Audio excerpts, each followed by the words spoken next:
Today I'm going to talk about Subhadra. Subhadra has always been known as Krishna's sister, Arjun's wife, Abhimanyu's mother. That's it. Nobody talks about how she was as a person. Nobody talks about the little incidents that shows her quiet strength, that shows the kind of a person she was.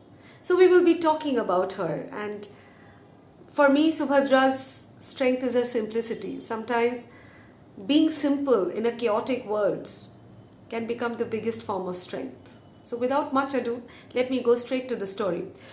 This video will be into 3 parts, maybe in 2 parts, because Subhadra has various phases. So I'm going to talk about phase 1, and that is how Subhadra gets married.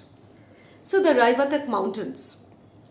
Beautiful Raivatak mountains. On the foothills of the Raivatak mountains, Arjun and Krishna were chatting. Arjun was on a self-imposed exile.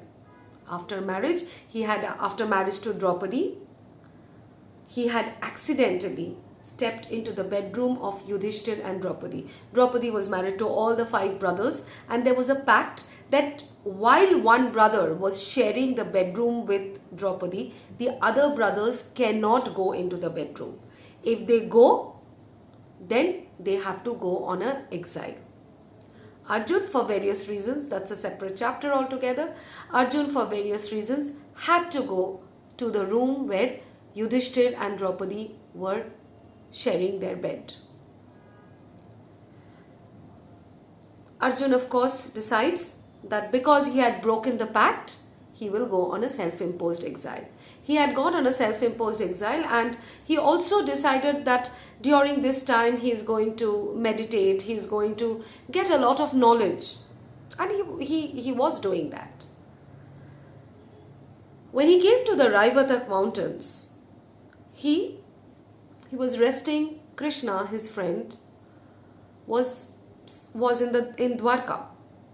Now Dwarka is very close to Raivatak. So the moment Krishna gets to know that Arjun is in Raivatak, automatically, like the way we always do with our friends, he decides to come and meet Arjun. And both of them were sitting and chatting in the Raivatak mountains.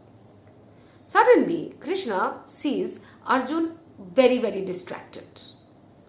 Arjun is looking somewhere. Krishna follows Arjun's eyes and he starts laughing. He sees that Arjun is fixedly looking at his sister, who was going up the stairs of the temple. And he says, "Excuse me? I mean, what are you looking at? Who are you looking at?" And Arjun is slightly embarrassed. And Krishna says, "Well, that's my sister." And Arjun says, "Oh, yeah, okay. I mean, you know what happens. He's embarrassed." Krishna doesn't waste much time. Krishna says, "Look, I know you're looking at my sister. Do you want to marry her?" He says, "Yes, of course." He says, Krishna says, "But the situation is complicated." Arjun says, "How complicated?" Krishna says, "Complication 1. Balaram, our elder brother, is very clear that he wants Subhadra to be married to Duryodhan. Duryodhan is the Kauravas, definitely Arjun's arch enemy. Number 1. Number 2. In a way, Subhadra and Arjun are also related. Arjun's mother, Kunti, is Subhadra's father's sister. So in a way, they are cousins. So that's complication 2. More than anything else, Subhadra is the princess of Dwarka. And suddenly, out of nowhere, Arjun can't just get married to her. So with all this in mind, Arjun also gets to realize that if he marries Subhadra, there will be a lot of gains. Number 1, he was completely smitten by this beautiful girl. Now, Subhadra's beauty, as it has been described, has been this very pretty, unlike Draupadi's beauty, which was very strong, and Draupadi was dusky, and Draupadi's eyes and everything, you get the impression that Draupadi was this very strong, powerful kind of a beauty. Subhadra was pretty in the truest sense of the word, like very conventionally pretty. She was very quiet, very soft, very beautiful, and Arjun could just not take his eyes off her. So, number one, he had fallen hook, line, and sinker for Subhadra. That is there. Number two, if he marries Subhadra, it's a great alliance. He marries Krishna's sister. Different kind of an alliance, because Krishna was very fond of Subhadra.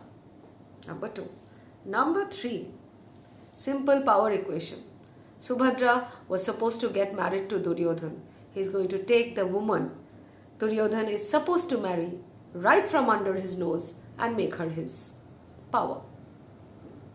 So Arjun says, what do I need to do to marry Subhadra? Krishna tells him, you just come tomorrow morning in front of the temple where Subhadra goes to pray.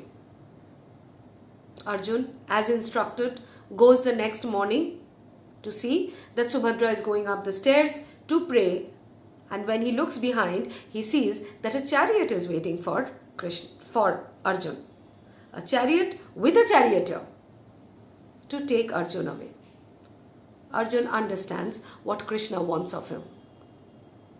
He goes up the stairs, picks Subhadra up and puts her in the chariot. No consent, nothing.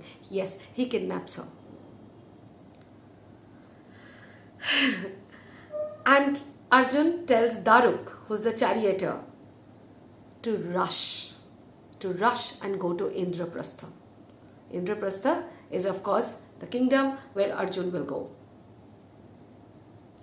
Now, as the chariot is rushing, the charioteer looks behind to see the powerful warriors of Dwarka are all chasing behind them. Now, Daruk, the charioteer, suddenly loses his nerve. He says, how can I, fight against my own people? My people are chasing this particular chariot and I don't have the nerve to go against my people. Arjun says, but Krishna has instructed you. He says, but so what? They are these warriors behind me. I can't do it. I'm not being able to do it. Suddenly, this pretty girl who was shy, coy, sweet, tells Arjun, ask Daruk to get down from the chariot. Arjun is a bit baffled. What is she saying? She quietly says, just ask him to get down from the chariot. If need be, tie him to a pillar and then we'll do what we need to do. Arjun asks Daruk to get down from the chariot, ties him to a pillar as instructed by Subhadra, gets up on the chariot. People are chasing right behind. Subhadra gets up on the charioteer's seat and says, now I will ride this chariot. Suddenly that shy, coy, sweet princess is the charioteer and rushing the chariot out of Dwarka with such speed that the warriors of Yaduvansh could not catch them. That is the first impression that we get of Subhadra. Did not even resist a kidnap, did not say anything. But when the need was, because she knew that now that she has been kidnapped, she understood that most probably she knew Arjun because Arjun is her brother's friend. She knew that she's going to get married to Arjun now. She might as well be on his side. What does she do next when she goes to Indraprastha and meets Draupadi?